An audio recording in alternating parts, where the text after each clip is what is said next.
I got so much motherfucking design on right now. Break it down, bring it back, make it clap. I got 3 old thoughts, new block, where that thing. Bitches on my line, and you know.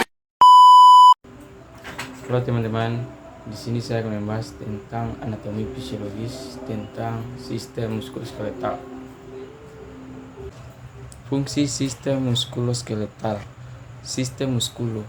Pertama, pergerakan. Otot menghasilkan gerakan pada tulang tempat otot tersebut melekat dan bergerak dalam bagian organ internal tubuh. Yang kedua, penopang tubuh dan mempertahankan postur. Otot menopang rangka dan mempertahankan tubuh saat berada dalam posisi berdiri atau saat duduk terhadap gaya gravitasi. Yang ketiga, produksi panas.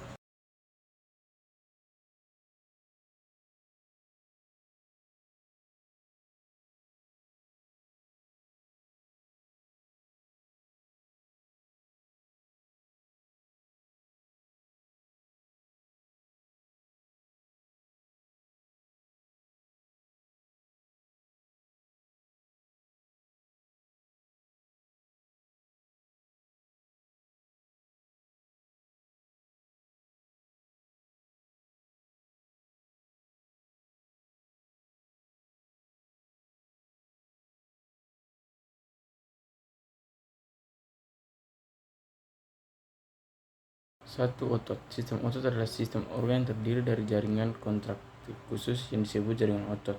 Ada 3 jenis jaringan otot berdasarkan mana semua otot diklasifikasikan menjadi 3 kelompok. Yang pertama, otot jantung yang membentuk lapisan otot jantung. Ciri-ciri otot jantung: inti sel banyak dan terletak di tengah, bentuknya memanjang, silindris, dan serabut selnya bercabang dan saling menyentuh. Hanya terdapat di jantung dan bekerja di luar kesadaran. Kontraksinya kuat dan berirama, mempunyai garis melintang. Yang kedua, otot polos, yaitu terdiri dari dinding pembuluh darah dan organ berongga. Ciri-ciri otot polos: hanya memiliki satu inti sel yang berada di bagian tengah, bentuknya gelendong dengan kedua ujung meruncing, bereaksi lambat, tidak mudah lelah. Terdapat pada otot pembuluh darah, otot pada sistem pencernaan, dan organ-organ dalam tubuh, termasuk otot involuntur, tidak mempunyai garis melintang. Ketiga, otot rangka yang menempel pada tulang dan memberikan gerakan sukarela. Ciri-ciri otot rangka: inti sel banyak dan berada di bagian tepi, bentuknya silindris panjang, punya ribuan serabut yang membentuk jaring otot. Terdapat pada otot lengan, perut, pipi, dan menempel pada rangka tubuh, termasuk otot voluntur atau bekerja dengan kesadaran, mampu bekerja dengan kuat dan cepat, tapi mudah lelah. Tendon merupakan tali atau urat daging yang kuat yang bersifat fleksibel dan terbuat dari fibrous protein atau kolagen. Tendon berfungsi meletakkan tulang dengan otot atau otot dengan otot. Berdasarkan cara meletakkannya pada tulang, tendon dibedakan menjadi 2, yaitu erigo, merupakan tendon yang melekat pada tulang yang tidak berubah kedudukannya ketika otot berkontraksi. Kedua, inersio, merupakan tendon yang melekat pada tulang yang bergerak ketika otot berkontraksi. Ligamen, merupakan pembalut atau selubung yang sangat kuat yang merupakan jaringan elastis. Penghubung terdiri atas kolagen. Ligamen membungkus tulang dengan tulang yang diikat oleh sendi. Tulang atau skeletal terdiri dari tulang-tulang yang terpisah dan dihubungkan satu sama lain oleh sendi. Tubuh kita memiliki 206 tulang yang membentuk rangka. Salah satu bagian terpenting dari sistem rangka adalah tulang belakang atau tulang vertebra. Berdasarkan struktur tulang terdiri dari sel hidup yang tersebar di antara material tidak hidup atau matriks. Matriks merupakan susunan atas osteoblast atau sel pembentuk tulang, sedangkan osteoblast membuat dan mensekresi protein, kolagen, dan garam mineral. Jika pembentukan tulang baru dibutuhkan, osteoblast baru akan dibentuk. Jika tulang telah dibentuk, osteoblast akan berubah menjadi osteosit. Sistem skeletal dibagi menjadi aksial dan apendikular dengan penjelasan sebagai berikut. Aksila atau rangka aksial terdiri dari tengkorak, kepala atau kranium, dan tulang muka, columna vertebralis atau batang tulang belakang, tulang-tulang rusuk, dan sternum, tulang pada tengah dada.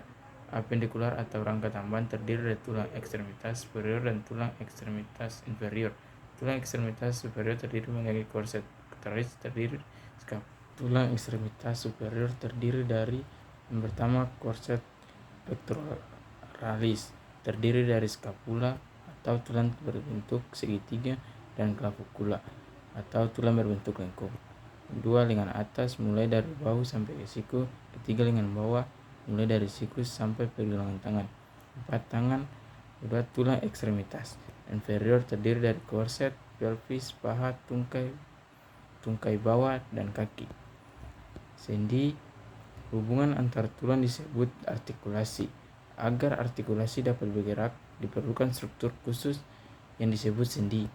Dengan adanya sendi, membantu mempermudah gerakan sendi yang menyusun kerangka manusia. Terdapat di beberapa tempat. Terdapat 3 jenis hubungan antara tulang, yaitu sinartrosis, anfiortosis, dan diartosis.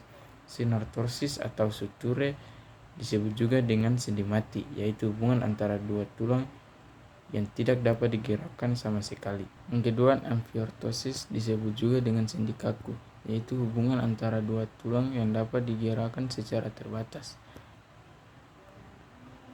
Yang ketiga, diartosis disebut juga dengan sendi hidup, yaitu hubungan antara 2 tulang yang dapat digerakkan secara leluasa atau tidak terbatas. Terdiri dari struktur synovial untuk melindungi bagian ujung-ujung tulang sendi. Di daerah persendian terdapat rongga yang berisi minyak sendi atau cairan sinovial yang berfungsi sebagai pelunas sendi. Sendi engsel yaitu hubungan antara tulang yang memungkinkan gerakan hanya satu arah dijumpai pada hubungan tulang os. Yang kedua, sendi putar, hubungan antara tulang yang memungkinkan salah satu tulang berputar terhadap tulang yang lainnya sebagai prosesnya. Yang ketiga, sendi pelana atau sendi selari, yaitu hubungan antara tulang yang memungkinkan gerakan ke segala arah atau gerakan bebas.